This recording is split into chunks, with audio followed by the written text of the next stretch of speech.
temos uma tradição, né, de prezar por eleições, né, instituições, normalidades democráticas. Isso daí sim é aqui da nossa cultura, é do nosso povo. Agora, mais uma Eduardo, vez, se você fosse presidente, você deixaria de se encontrar com o MBS por conta de que ele mandou assassinar um jornalista? O Biden fez isso. Aí o Biden deixou de comprar petróleo da Arábia Saudita e comprou da Venezuela. Veja só que incoerência. A Isso sim é resposta. incoerência. Ele fala: eu não vou comprar da Arábia Saudita porque eu acho que ele mandou assassinar um jornalista. Mas eu vou comprar da Venezuela porque a Venezuela, para mim, né, tem um interesse aqui. Isso aqui não faz sentido. Eduardo, queria lhe perguntar sobre o seu resposta pra mandato. isso, Queria lhe perguntar sobre o seu Demolin, que eu acho que é uma mandato boa antes de qualquer pergunta. coisa, que eu acho que é um tema importante, tá?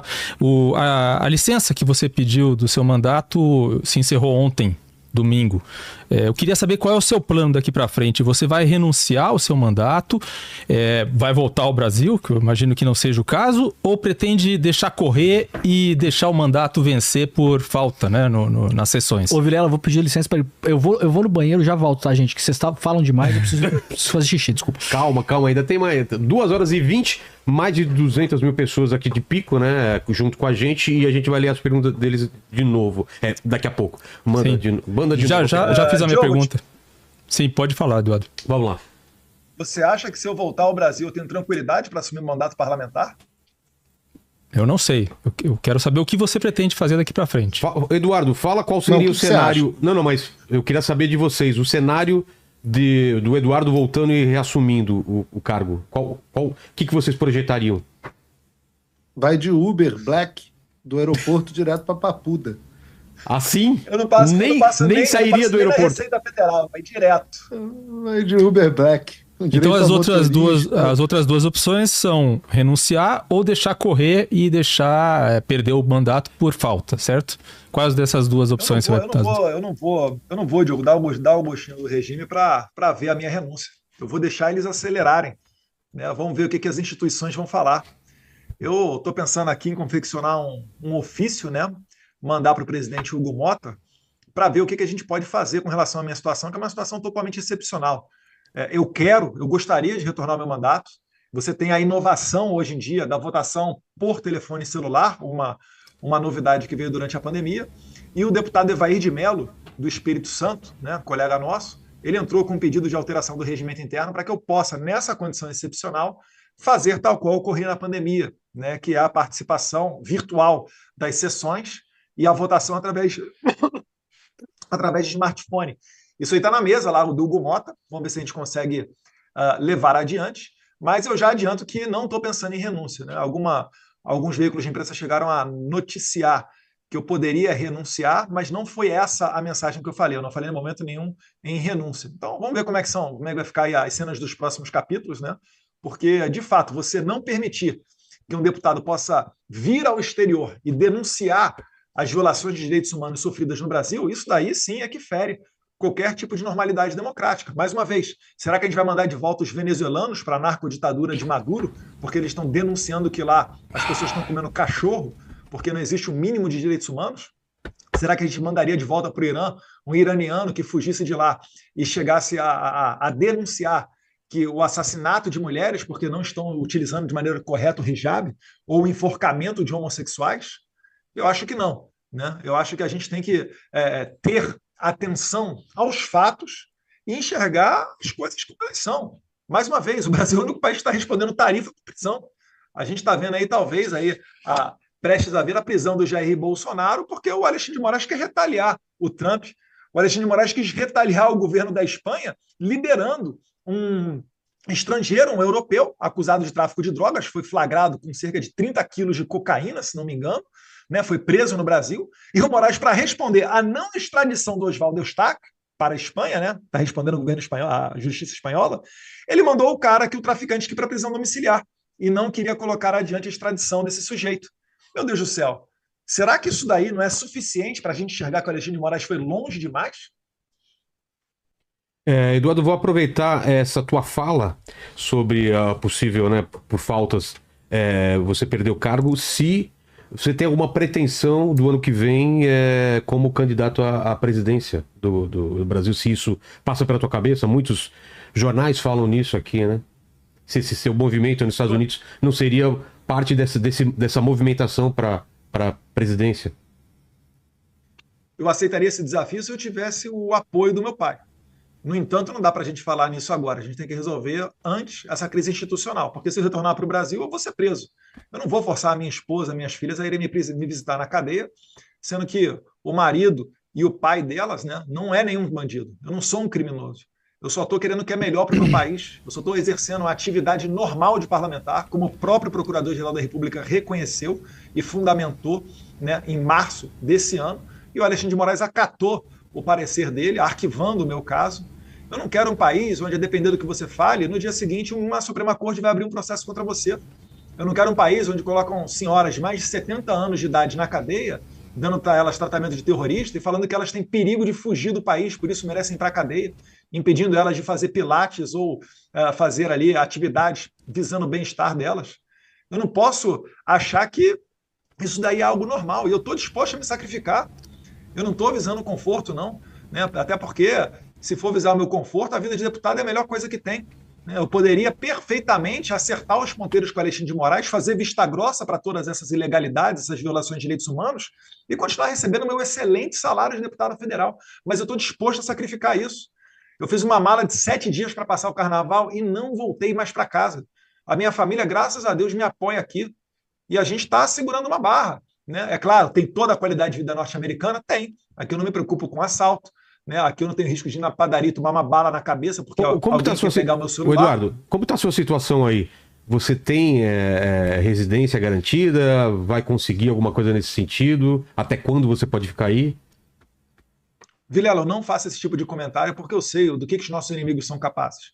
Né? Eu vi o doutor Vitor Sorrentino, que fez uma piada, botou no stories dele no Instagram, né? Mas fez uma piada com uma vendedora de uma loja lá no Egito, e a militância da esquerda caiu de pau nele a ponto dele ser preso no Egito, e graças a Deus, né, a uma ligação que ele fez, ele conseguiu se safar da cadeia, porque senão ficaria por lá esquecido durante muito tempo.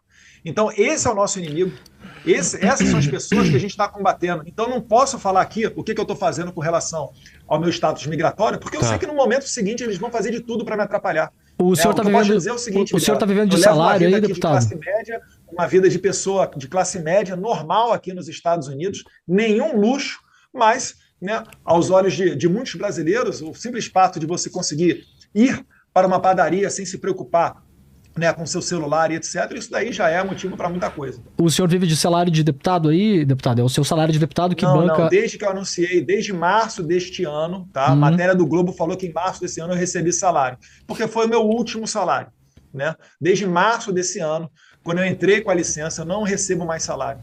Perfeito. O senhor deixei claro no tweet, se não me engano, hoje ou ontem. Como é uma informação pública... Só rápido, Paulo, só para terminar. Como é uma informação pública, só para confirmar isso, o senhor está vivendo dos 2 milhões de reais que seu pai mandou para você, essa informação está confirmada, ele mandou isso de fato, porque ele chegou a declarar isso. Se o senhor puder falar... Não responde coisa da tua vida privada, eu não. Entendo... Como é que você está vivendo, como é que você não está vivendo. Você não está recebendo dinheiro público, não tem que responder nada da tua vida privada. Eu não pergunto pro Demori como é que ele está vivendo, pô. Eu não sou deputado, né, Paulo? Eduardo agora ele é um deputado licenciado, ele não tem que ficar respondendo a jornalista como é que ele está vivendo, como é que ele não está vivendo. Tá usando dinheiro público? Você quer responder, Eduardo? Vida que segue. Você quer responder, Eduardo? Demorei, qualquer coisa que eu responda pode ter implicação no Brasil. Mais Perfeito, uma prova de que a gente não está vivendo num país... Você quer uma cópia? Você quer um exemplo? Perfeito, olha a canalice que eu estou vendo aqui. Eu quero ler uma canalice aqui no ar. Estadão acabou de publicar essa reportagem. Eu faço questão de desmentir fake news no ar. O Estadão acaba de publicar uma notícia dizendo assim: Eduardo Bolsonaro diz que o governo Trump mostrou a ele sanções antes de anúncio e apoia tarifaço. A gente discutiu aqui no ar o oposto desse negócio. O Demori perguntou 10 vezes e a gente falou, não, nós sabemos as opções, porque são as opções que os americanos sempre têm. E os caras dizem, não, mostrou Eduardo Bolsonaro sanções e tarifa. Isso é uma canalice. Um jornalista aqui chamado Pedro Augusto Figueiredo, eu, por exemplo, não defendo o fechamento do Estadão pelo Estado, mas eu defendo que um jornal que emprega um sujeito que está disposto a fazer uma matéria clickbait falsa dessa, tem que ser jogado para fora. Então, quando você pergunta, por isso que a resposta, quando você pergunta sobre como é que o deputado Eduardo Bolsonaro está sustentando, ele não pode responder, eu não deve te responder, porque as coisas são descontextualizadas, porque existe porcaria, igual esse veículo aqui, que já está à beira de fechar, graças a Deus o Estadão está quase fechando as portas, tem que viver negociando dívida, trocando favor com gente de banco, para conseguir continuar no ar, mas é por causa disso, porque faz essa porcaria de jornalismo. Eduardo, eu queria fazer uma pergunta prática, é uma dúvida mesmo que eu tenho.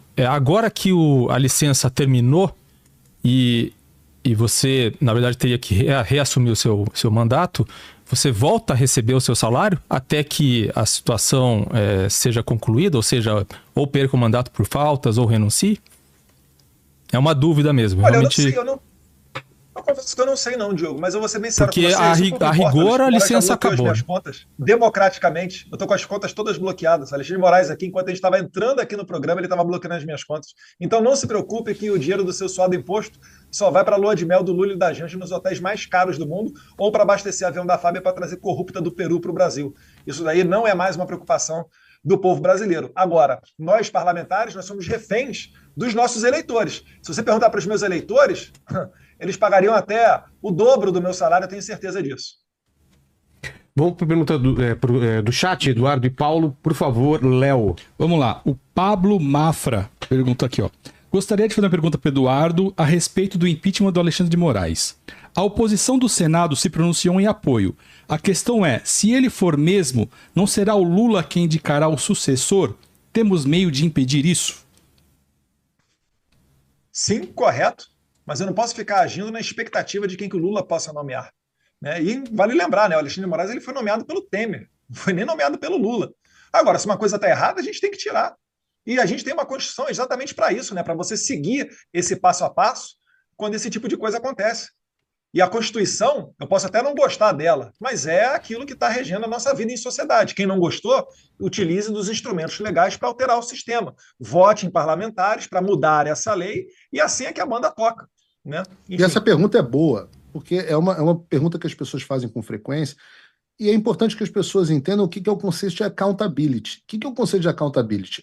É você saber que se você fizer algo errado, vai haver as consequências para esse algo errado que você fez. Responsabilização talvez seja a melhor tradução.